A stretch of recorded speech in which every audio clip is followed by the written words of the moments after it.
Have you ever had to carry things? Bags are good for that.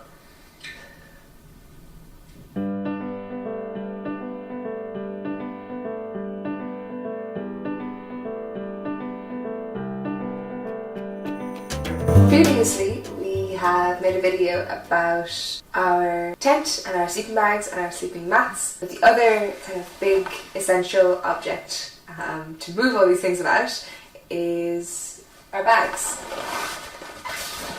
Ta-da! Like this one. Yeah, so Carl has had a pretty straightforward... I've always made good choices with bags. The choice is you buy an Osprey bag. Yeah, so I started, when we started walking 2 years ago, I had an Osprey... Exos, yeah. I think that's a 38 litre bag. And it was a bit small. It's a very light bag. And I would highly recommend it if you are not going for a particularly long amount of time. And if you're not carrying too much stuff. But there's a weight limit somewhere at like 11 or 12 kg where it just gets too heavy. And the bag isn't really built for that kind of, that amount of stuff inside of it. So then I switched up to this Osprey Atmos bag, which is quite a lot bigger actually. Is it 60 litres? 65. 65. It's quite a lot bigger. It's a little bit of a heavier bag, but I'm definitely well below the limit of the amount of stuff that it can carry. So I enjoy that. I think that's been the most important thing that we've learnt, is that I didn't expect it, I didn't know this before we started Tough Souls, was that bags have limits to what they can carry, and then after that the way that they're built just doesn't work anymore. So I started off with one of your bags that you actually hadn't ever used. It was a low alpine Air Light. The Air Zone Pro, and it was a 35 to 45 litre bag, so it was still pretty decently sized. It didn't fit me at all, which didn't help it distribute the weight. So I just really didn't like that bag for quite a while. And then I changed to a Deuter bag. I changed to the Deuter ACT Lite. It was a 40 plus 10 litre bag. So slightly bigger in size, but much more padded back system. Much more comfortable bag. It had a bottom entry and a top entry. And... it died. Yeah. It just kind of imploded at some point on the trails. Yeah, that was kind of a freak of nature accident. We were on the... Wasn't it Donegal? No, it wasn't. It was the Schley-Phelan way. You sure? Yeah. Oh, you're right. Yeah, it was. And then, we stopped for lunch, sat down, ate our food. We never sit on our bags, and I definitely can't sit on mine because I have all the technology gear in it, so the last thing I want to do is sit on it and break a hard drive. So definitely, never sit on it or anything. Got back up, put the bag on, started walking, and it felt really strange. There was a lump in the back of the bag, so I took it off, and somehow part of the frame of the Deuter bag is an internal frame, and I'd somehow buckled it, and there was no way for me to look at that because it was internal. So we went back to Great Outdoors. They looked at the bag. They're like, "Yep, that's really weird." They sent it back to Deuter. Deuter was like, "Yep, that's really weird." Yeah, and they actually sent me a new version of that pack. However, going back to Great Outdoors and then they saying that they had to send it back to Deuter meant that I wouldn't have a bag for a number of weeks. And that just doesn't really work when we want to be walking all the time, or as much as possible. So that is when I also made the change to Osprey. And I basically got the women's version of Carl's bag. So it is the Aura 65 litre. Neither of us really need 65 litres. Yeah, we're pretty much never anywhere close to the volume limit in the bags. But the design of the back, it's their AG system, so it's the anti-gravity system. And so these bags are both a bit over 2 kilos each. Is that true? Yeah. You wouldn't think it. Yeah. Your one is 2.19 and mine's 2.11 Interesting. kilos. Yeah, you wouldn't think it. Wow, I wouldn't have thought that at all. Yeah, but even though they're both even though this is much heavier than the Deutscher one I had, once I put all my stuff into it, I put it on my back, it immediately felt lighter. It was actually, I still remember that moment of like, I just couldn't understand how it all felt so much lighter and so much more comfortable. And these are the bags we've had ever since. Yeah. So this is what we did, I did most of last year with. It has a bottom entrance. It normally has actually the lid's taken off at the moment. Yeah, as do I in fact. Yeah, the lid is removable and Sarah didn't need the extra. Yeah, not only is the lid removable, but there's like an inner flap that you can use as a instead. As a lid instead. Yeah. Which is really effective. So this is the lid that's normally on it, but I took it off. It's actually really easily removable. Oh. I have the newer version. It was St. Goodnight's Day the other day, who's ribbon that. Oh, cool. It was like 3 days ago. Sorry. Yeah, no, nice to know. Thanks to friend of Tough Souls. Yeah, first St. Goodnight's ribbon. Yeah. So my bag is a slightly newer version than Carl's, and it actually has these clips. Yes. That makes removing the lid super easy. It's just a clip and a pinch and it's off. Yeah. Mine does not have that. I have actual specific little loop thingies, which means that I am much less likely to modify whether or not I have my lid on. But, it's a small thing. I often actually, at the end of our last stint of walking, I still had the lid and I had a load of like random loose things stored in it, inside the bag. I just used it as a separate pouch instead of having it on the top of the bag. Just because I don't use up all the space that's inside it anyway, so I might as well make it as less bulky as possible. It has a large, huge internal section. It has a bottom section that you can separate off, which we do.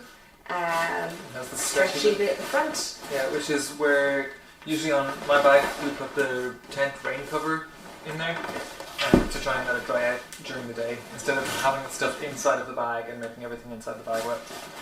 And a very magical part of these bags. Slanted water bottle holders. So they're slanted, so when you're wearing the bag, you can just reach back and take it out, your water bottle out, as opposed to it being like a straight down where you have to like try and fight with your water bottle to put it in or take it out. Yeah. This is like having the sideways access as well. It makes it super duper easy. That's just one of those things that once you have a bag that has that, you pretty much hate all other bags that don't, because it's such an obvious design thing, and it's so great to have access to your water without having to, I don't know, have another person or have to take off your bag or do any weird stuff. Yeah. Yeah. I do remember 6 months before I got this bag, I was in a random outdoor shop and I just saw it hanging on the wall and I decided to try it on. And so the hip straps are very thick and they're built into the back system, and I was too afraid to like pull or push them too hard, and I actually couldn't get the hip straps around my hips at the time, and I was like, oh, this is a really weird bag, this isn't going to fit me ever. But I was just being too cautious with it. They do open and stretch quite a bit. It's just different to other bags where the hip straps are kind of loose and separate. They're not built in to the bag the same way that these ones were. So it was just different the first couple of times I put it on, trying to like process that. The pockets at the front here are actually quite sizable. My camera fits into these pockets. It's a Sony OX100. It's not that big, but it's definitely a camera. It fully fits into the kind of front pocket, which is really nice. Yeah, they're good bags. The only real issue I have with this bag is that it squeaks. Like, it creaks.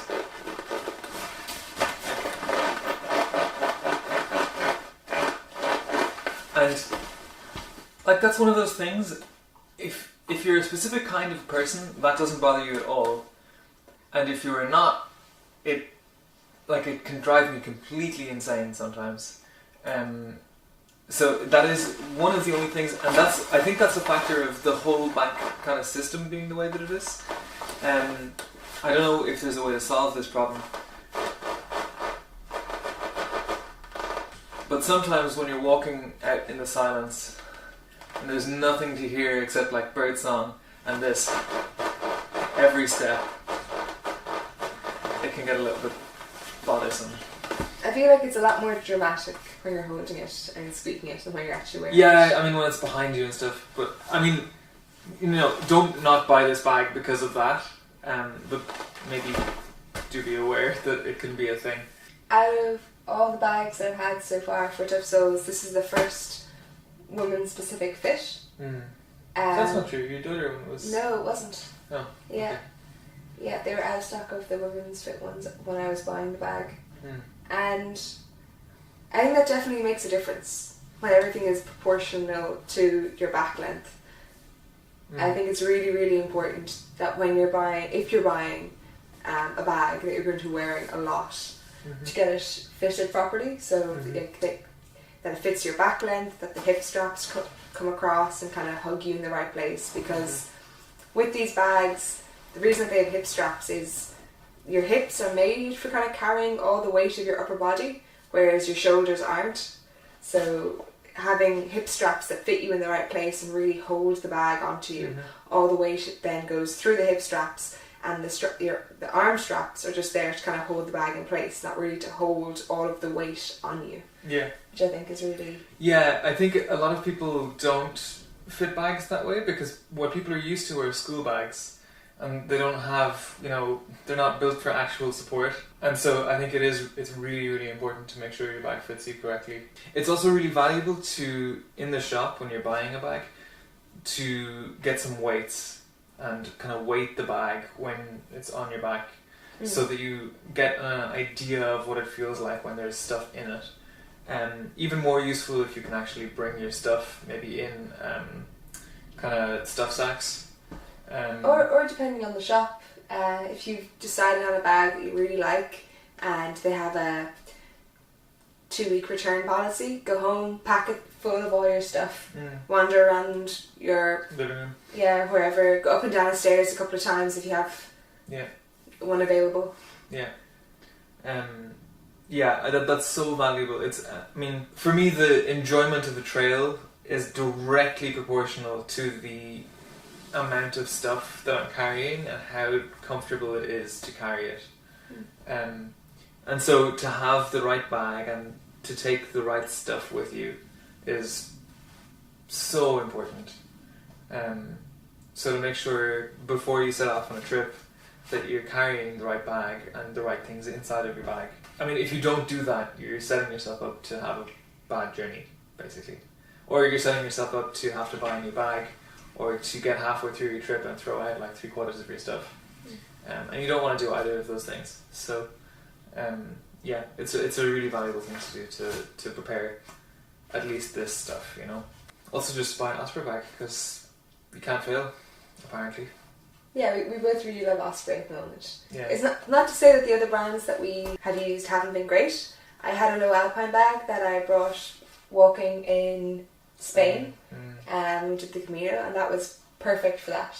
And at the time, I didn't really do much walking at all. It was very affordable. It was a good entry point. Yeah. But yeah, for us at the moment, Osprey bags have been really, really great. They are pricey, which is, I guess, part of... Yeah, definitely. Some of them also don't come with rain covers, which certainly if you're hiking in Ireland, I would recommend you make sure that you're getting a bag with a rain cover, or that you have a rain cover from a previous bag or something that you can use. The Osprey Exos bag that I had before didn't have a rain cover, and somehow it survived despite the fact that I actually just didn't use one for ages. But I would highly recommend against doing that. I think it was pure luck that I managed it. Also, I never carried any of the expensive stuff, or at least none of the, technology, basically. Within our bags, we store everything in dry bags. This is partially to make sure that everything does stay dry all of the time, but it's also super duper handy for organising all of our stuff. Yeah, you don't have to have specifically dry bags for this. Even just plastic bags will work fine, or Ziploc bags. Ziploc bags if you want to. Dry bags tend to be kind of expensive for what is basically plastic bag with a buckle on top. But I would recommend them because then you have this added benefit of it's gonna definitely keep your stuff dry. I don't think they're all that expensive. You don't think so? I think they're kind of overpriced sometimes. I don't know. Personally, I find them a little overpriced. I think they're okay. The other upside to dry bags inside of your bag, if you drop your bag in a river, it will float when there are dry bags inside of it. Because they have air, and so they're buoyant. You think? Yes, 100%, because they trap air in them. Yeah, but I wonder, is it enough air? I definitely think so, yeah. Great, we'll chuck your bag in the river next time. We could. I mean, I'm just saying, it's never come up for us, but if it did, I've definitely thought about it. Let us know what bags you use or have worked for you. Yeah, what I find interesting about, like, backpacks and sleeping bags and tents and stuff is that everybody has, or that many people have, like, the one that is, like, perfect for them, and I couldn't imagine not using those. Yeah. And I'm curious what other ones there must be like that. Like, for me it's this bag. I could never not wear this bag now. Even like going to the shops sometimes I'm like, oh man, I wish my bag was better. But other people have their own definitive preferences on these things. And I'm curious to hear what other people, what other brands people use, or what other specific bags people use, that they wouldn't live without. As a cool side note, for Christmas I got this new day bag. It's just like I just use it for going to college and everyday life. And it is made by Craft Packs, which are a company in the UK, and it is made out of the canvas of old tents. So the majority of the bag is recycled materials. The drawstring is climbing rope. The metal loop around here is part of a tent pole. Tent pole, that's the word. I just think it's a really, really cool idea that they're using all this old material to make really cool bags. It's pretty waterproof because these canvases are treated to be outdoor material, and I just thought it was a cool everyday bag that I'm using at the moment. I really would highly recommend checking those out. Yeah. For my day bag is a small low alpine bag that I am strongly not in love with. So if you have great ideas for like 15 or 20 litre day bags, please let me know. So in other news, at the end of January, a couple of weeks ago, we were at the Outsider Awards, which is like an Irish adventure awards night, and we were nominated for the Breakthrough Achievement Award, along with some absolutely phenomenal other people. Yeah, it was so weird that we were there, because it's weird to walk around thinking you're a normal person and then you're suddenly in a room with all these like other people who think you're normal people, even though they're totally insane. Yeah. So congratulations to Sarah Brady, who won the category. Yeah, she through her amazing running. But we got these cool wooden medals as a as a memento. Sure. I don't know. Yeah, they're nice. I like them. Yeah, they're really cool. Mostly just because they're made of wood. Yeah, thanks very much to Outsider and Great Outdoors and all of that night. That was great. Yeah, I was very pleased. Yeah, it was a lot of fun. Yeah. And if you're watching this the day it comes out or the week it comes out, on Friday we are giving a talk, or we are giving a short talk at the Mountain Views gathering. Their annual gathering. The link will be in the description. Yeah. If you're interested, it's on the 22nd. The 22nd of February 2019. Yes. People have lots of opinions about gear, and I'm so curious to hear what other people have to say about it. Yeah. As long as it's not Osprey bashing. So please do put some stuff in the comments. Yeah. As long as it's very, very kind to Osprey bags. And as always, I would like to say a huge thank you to all of our patrons who support this channel and help us to keep creating. Thank you so much to you all. Really appreciate it. This week I would like to say a special thank you to some of our newest patrons, Mark Williams, Michelle Reed and Catherine Gibson. Let us know in the comments How to pronounce your name. Yeah, thank you all so much. We really appreciate it. Yeah. And if you like this video, please like it and subscribe, and we will have more videos in the coming weeks. Yeah.